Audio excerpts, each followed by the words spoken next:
Okay, I'm upgrading my plug. This plug failed on me when I ran my 24-volt system on full power for a while. Here's the same brand, but more heavy duty.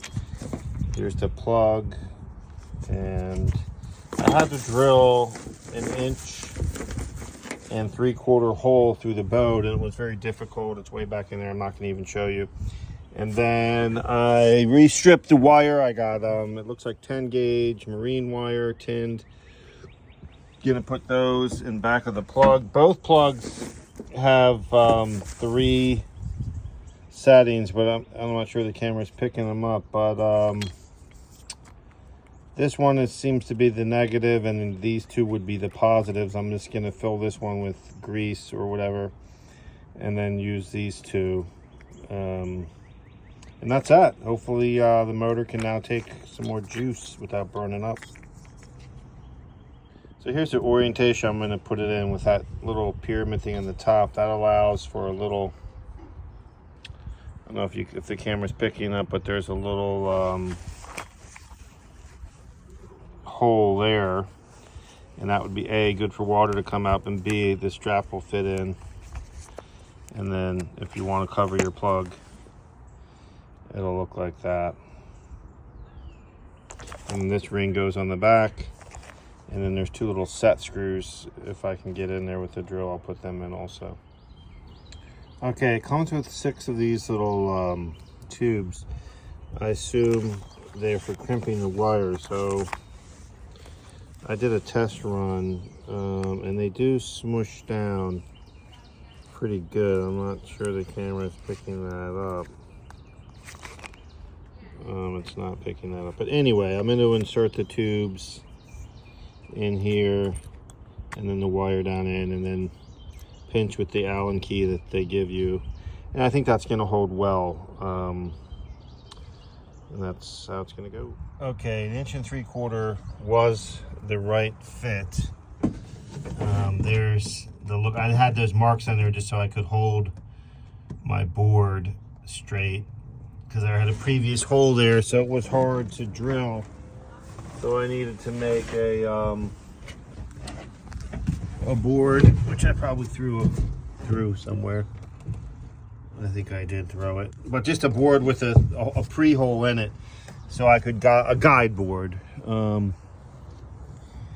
which is now in the trash. But anyway, continue to install everything.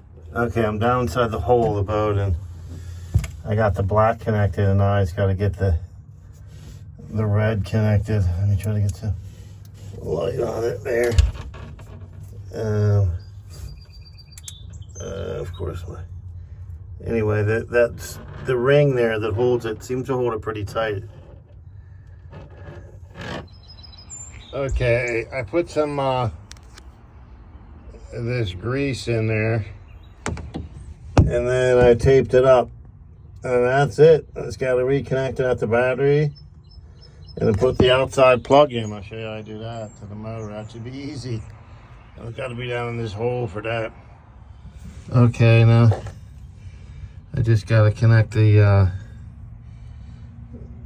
positive here back to the breaker, and that's it. So this lead is the positive that I just connected to the plug. And then this negative is the opposite end of it.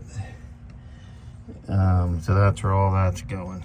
Okay, the upper plug has a back piece that comes off. Oh, shit. I just dropped something.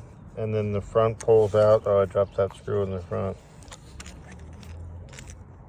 And then it's going to be wired the same way, every 1, 2, and 3. And that's it. I can do it all from the top of the boat. Again, I have 10 gauge marine wire coming from the trolling motor, and that's going to go down into my anchor weld and plug back up into the battery system. The wires slide through a little rubber grommet individually, and there you go. The 10 gauge seems to fit perfect. The width of the plug, though, I think you could easily go a lower gauge, like a 8 gauge, maybe even a 6 gauge. Okay, I put a little bit of the ox guard into the sleeve, and then I don't know if you can see there, but also in to where the sleeve is going to go. And then I'm going to shove the red wire in. The black wire is already in. Okay, do be mindful when you're tightening down those Allen screws. I did, when I was working down below, had a wire pull on me. So I really cranked down pretty hard on them. I think I solved that. So that's it. I think I'm done. I'm going to put it together and see if the motor comes on. Hopefully that's it, because I had a lot of smoke pouring out of this thing. We got a green light. And, oh, Jesus. There's some movement down there. Unplug it. Easy that is. Okay, so the plug doesn't, that is the end look of the plug. It looks like it should recess more, but it doesn't.